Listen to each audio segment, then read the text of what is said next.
ஒரு மர்மத்துக்கு பின்னாடி ஏதாவது ஒரு சயின்ஸ் இருக்கும். ஆனா சில மர்மமான விஷயங்கள் அறிவியலுக்கும் அப்பாற்பட்ட ஒண்ணா இருக்கும்போது தனிமையில கூட அந்த மர்மமான நிகழ்வு பத்தி நம்மளோட மூளை எப்போதுமே யோசிக்க வச்சுக்கிட்டே இருக்கும். அப்படிப்பட்ட ஒரு மர்மமான நிகழ்வு பத்தி தான் நம்ம இப்ப பார்க்க போறோம். அதுக்காக நம்ம போக வேண்டிய இடம் சவுதி அரேபியால இருக்கிற மெக்காவுக்கு தான்.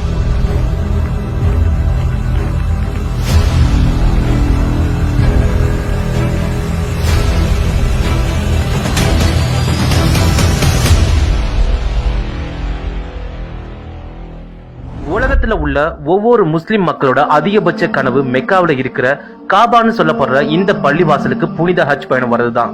ஒவ்வொரு நாளும் இந்த காபா பள்ளிவாசலுக்கு ஆயிரக்கணக்கில் முஸ்லிம்ஸ் மக்கள் வந்துட்டு தான் இருக்காங்க. குறிப்பா ரம்ஜான் பெஸ்டிவல் வர அந்த மாசத்துல மட்டும் 20 லட்சத்துக்கும் அதிகமான மக்கள் இந்த இடத்துக்கு வராங்க. அப்படி என்னதான் இந்த காபா பள்ளிவாசல்ல இருக்கு? சரியா காபா பள்ளி வாசல்ல இருந்து 66 அடி கிழக்கு திசையில நடந்து போனா ஒரு கிணறு இருக்கு. இந்த ஒரே ஒரு கிணறு தான் ஒட்டுமொத்த உலகத்தையே இப்போ வரைக்கும் திரும்பி பார்க்க வச்சுக்கிட்டு இருக்கு. அப்படி என்னதான் இந்த கிணறுல இருக்குன்னு ரிசர்ச் பண்றப்போ என்னாலேயே நம்ப முடியாத பல விஷயங்கள் இதுல அடங்கியிருக்கு. ஜம்சம்னு சொல்லப்படுற இந்த கிணறு ஒரு இயற்கையான நீர் ஊற்று. இதோட அதிகபட்ச ஆழமே 31 மீட்டர் தான். இந்த ஜம்சம் கிணறு 5000 வருஷ பழமையான கிணறுன்னு சொல்லப்படுது. எனக்கு தெரிஞ்ச வரைக்கும் இயற்கையான நீர் ஊற்று சில 100 வருஷங்கள் வரைக்கும் தான் செயல்படும். ஆனா இந்த ஜம்சம் நீர் ஊற்று எப்படி 5000 வருஷத்துக்கு மேலேயும் செயல்படுதுன்னு புரிஞ்சுக்கவே முடியல. ஜம்சம் கிணறுக்குள்ள 3 ராட்சச பைப் போட்டு டெய்லியும் அதுல இருக்கிற தண்ணியை எடுத்துக்கிட்டு தான் இருக்காங்க. 1 லிட்டர் இல்ல 2 லிட்டர் இல்ல, ஒரு நாளைக்கே குறைஞ்சபட்சம் 2 லட்சம் லிட்டர் தண்ணி எடுத்துக்கிட்டு இருக்காங்க. இங்கதான் எனக்கு ஒரு பெரிய டவுட்டே இருக்கு. வெறும் 31 மீட்டர் ஆழம் இருக்கிற இந்த கிணறுல ஒரு செகண்டுக்கு 11 லிட்டர்ல இருந்து 18 லிட்டர் வரைக்கும் தண்ணி எடுத்துட்டு இருக்காங்க.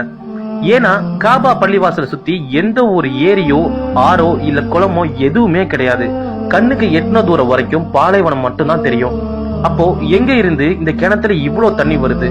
இதுல என்ன ஹைலைட்டான விஷயம்னா, இந்த ஜம்சம் கிணறுல இருக்கிற தண்ணியை தான் சவுதியில இருக்கிற நிறைய மக்கள் தினமும் குடிச்சுக்கிட்டு இருக்காங்க. அது மட்டும் இல்லாம King Abdullah Zamzam water company ஒரு நாளைக்கு 2 லட்சம் வாட்டர் பாட்டில்ஸ் தயாரிக்கிறாங்க. இந்த வாட்டர் பாட்டிலோட கெப்பாசிட்டி 10 லிட்டர். அப்ப கொஞ்சம் யோசிச்சு பாருங்க எந்த அளவுக்கு ஜம்சம் தண்ணிய டெய்லியும் எடுத்துட்டு இருக்காங்கன்னு. சரியா இன்னையில இருந்து 50 வருஷத்துக்கு முன்னாடி சவுதி அரேபியா கவர்மெண்ட் கிட்ட யூரோப் கண்ட்ரியை சேர்ந்த வாட்டர் ரிசர்ச் மேனேஜ்மெண்ட் ஒரு கோரிக்கை வைக்கிறாங்க. ஜம்சம் கிணறுல உள்ள தண்ணிய எல்லா மக்களும் குடிக்கிறதுனால அந்த கிணறை சுத்தப்படுத்தணும்னு சொல்லி சவுதி அரேபியா கவர்மெண்ட் கிட்ட அவங்க சொன்னதுனால சவுதி அரேபியா கவர்மெண்ட்டும் இந்த திட்டத்துக்கு ஒத்துக்கிட்டாங்க. சோ ஜம்சம் கிணறுல பைப்பெல்லாம் செட் பண்ணி கிட்டத்தட்ட 15 நாள் தொடர்ந்து அந்த கிணத்துல தண்ணியை வெளியேற்றிருக்காங்க. 15 நாள் தொடர்ந்து அவங்க வெளியேற்றின தண்ணியோட அளவு எவ்வளவு தெரியுமா? 70 கோடி லிட்டர்.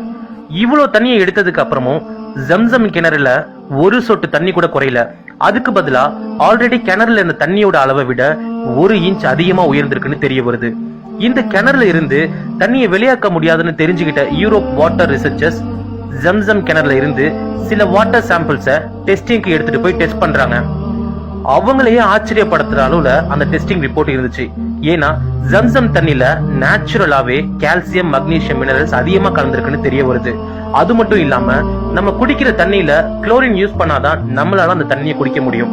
ஆனா ஜம்சம் வாட்டர்ல நேச்சுரலாவே குளோரின் கண்டென்ட் இருக்கு. பொதுவா ஒரு நீர் ஊற்றோ இல்ல கிணறோ கொஞ்ச நாளைக்கு அப்புறம் அதுல பாசி அப்புறம் சில தாவரங்கள் வளர்றதும் அண்ட் சில உயிரினங்கள் வாழ்றதுக்கு ஏத்த மாதிரி மாறிடும். ஆனா ஜம்சம் கிணறுல இதுவரைக்கும் எந்த ஒரு தாவரமோ உயிரினமோ எதுவுமே வளரல. இயற்கையாவே இந்த கிணறு அந்த தண்ணியை ப்ரொடெக்ட் பண்ணிட்டு இருக்கு.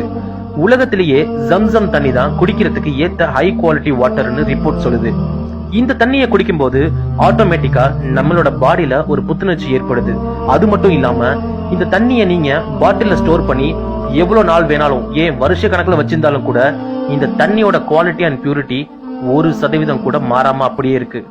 இப்படி எல்லா விஷயங்களும் நடக்கிற இந்த ஜம்சம் கிணறு பாலைவனத்துக்கு நடுவுல இருக்கிற வெறும் 31 மீட்டர் ஆழம் உள்ள ஒரு கிணறுன்னு நினைக்கிறப்ப நம்பவே முடியல. இந்த ஜம்சம் கிணறு எப்படி இவ்வளவு மர்மமான விஷயத்த 5000 வருஷமா தனக்குள்ள அடக்கி வச்சிருக்குன்னு புரியல. ஆனா இப்போ வரைக்கும் சயின்ஸ் டெக்னாலஜி மூலமா இந்த மர்மமான நிகழ்வுக்கு ஒரு தெளிவான முடிவை சொல்ல முடியல. அப்போ ஜம்சம் கிணறு அறிவியலுக்கும் அப்பாற்பட்ட ஒண்ணா இல்ல கோடான கோடி முஸ்லிம் மக்கள் ஆத்மார்த்தமா நம்புற அல்லாஹ்வோட அருளா? இப்படி கேள்வி மேல கேள்வி கேட்க வைக்கிற அளவுக்கு இருக்கு இந்த ஜம்சம் கிணறு. ஆனா இந்த கேள்வி எல்லாத்துக்கும் முற்றுப்புள்ளி வைக்கிற அளவுக்கு பல ஆயிரம் வருஷமா இஸ்லாமிய மக்கள் நம்புற புனித நூலான குரான்ல வரலாற்று மிக்க சில குறிப்புகள் இருக்கு. இந்த குறிப்புகள் படி 5000 வருஷத்துக்கு முன்னாடி இப்போ மெக்கான்னு சொல்லப்படுற அந்த இடத்துல ஒரு புல் பூண்டு செடி கூட இல்லாம சுத்தியும் பாலைவனமா தான் இருந்துச்சு. நபி இப்ராஹிம் அவரோட மனைவியையும் கை குழந்தையா இருந்த இஸ்மாயிலையும் இறைவனோட கட்டளைப்படி தனியா பாலைவனத்துல விட்டுறாரு. நபி இப்ராஹிம் தன்னோட மனைவியான ஹாஜரை பாலைவனத்துல விட்டதுக்கு அப்புறம் அவங்க கிட்ட இருந்த உணவும் தண்ணியும் தீர்ந்து போகுது. கொஞ்ச நேரத்துல குழந்தை இஸ்மாயில் தாகத்துல அழுக குழந்தையோட அம்மாவான ஹாஜர் தண்ணியை தேடி பக்கத்துல இருந்த சஃபா அப்புறம் மருவான்னு சொல்லப்படுற 2 மலைக்குன்று மேல 7 தடவை ஏறி இறங்கியும் எங்கேயுமே அவங்களுக்கு தண்ணி கிடைக்கல. ஒரு கட்டத்துக்கு அப்புறம் குழந்தை இஸ்மாயில் பசி தாங்க முடியாம தன்னோட காலை பூமியில உதச்சி அழத் தொடங்குறாரு. பூமியில அவரோட கால் பட்டதும் அந்த இடத்துல இருந்து தண்ணி ஊற்று மாதிரி உருவாகி அளவுக்கு அதிகமா தண்ணி வர ஆரம்பிச்சிருக்கு.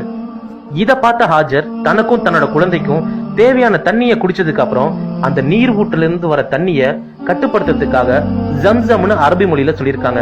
அந்த வார்த்தைக்கான அர்த்தம் போதும் போதும். அதுக்கப்புறம் அந்த நீர் ஊற்ற சுத்தி கிணறு மாதிரி கட்டி தண்ணிய கட்டுப்படுத்திருக்காங்க. ஹாஜர் ஜம்சம் தண்ணியை கட்டுப்படுத்தலனா மறுநாள் அந்த நீர் ஊற்று உலகம் ஃபுல்லா பரவி தண்ணியால இந்த உலகம் நிரப்பப்பட்டிருக்குன்னு சில குறிப்புகளை சொல்லப்பட்டிருக்கு. இந்த நிகழ்வுக்கு அப்புறம் இப்ப வரைக்கும் ஜம்சம் தண்ணியோட அளவு அந்த கிணத்துல குறையவே இல்லை. இந்த வீடியோ பாக்குற இதே நேரத்துல கூட ஜம்சம் தண்ணி எடுக்கிறது மட்டும் இல்லாம உலகத்துல உள்ள ஏதாவது ஒரு நபர் இப்ப ஜம்சம் தண்ணியை குடிச்சிட்டு தான் இருக்காங்க.